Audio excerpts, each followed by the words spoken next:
但係命運並未就此放過佢。嗰年佢開始拍攝《神雕俠侶》，飾演痴情嘅楊過，而小龍女陳玉蓮嘅出現又一次令佢動咗心。陳玉蓮溫婉嘅氣質、清冷嘅面容，成為咗佢心中嘅女神。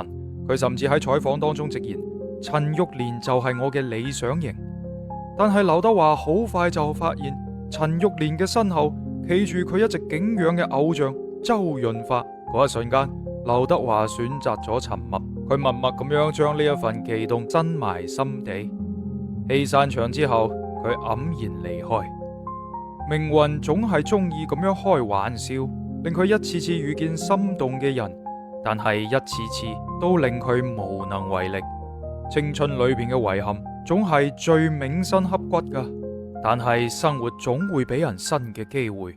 但係帶住呢一段被背叛嘅痛，愛而不得嘅失落，劉德華繼續前行，直到有一日，佢終於都遇見咗嗰個命中注定嘅人，但係亦都成為咗佢人生之中唯一嘅笑料。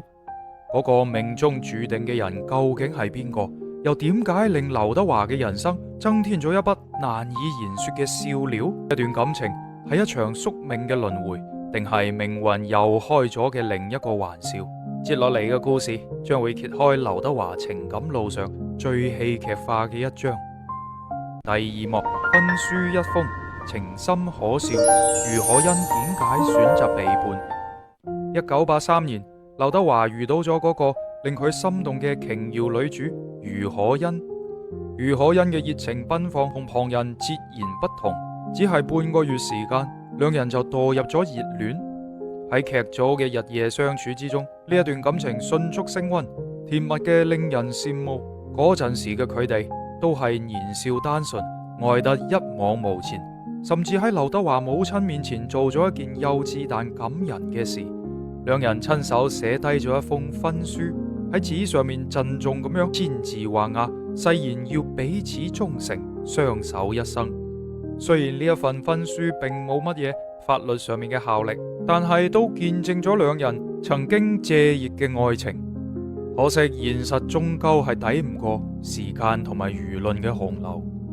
喺戲拍完之後，兩人不得不面對漫長嘅異地戀。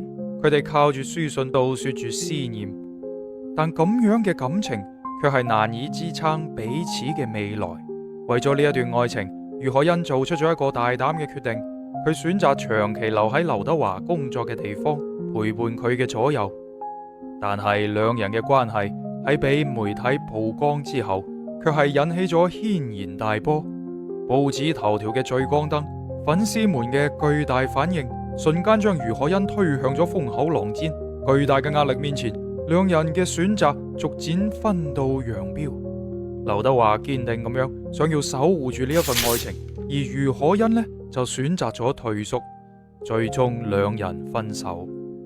分手後嘅劉德華喺節目中一度淚灑現場，嗰一份真情流露令無數觀眾動容。但遺憾嘅係，呢一段感情並冇就此畫上句號，而係俾余可欣嘅後續行為推向咗更大嘅風暴。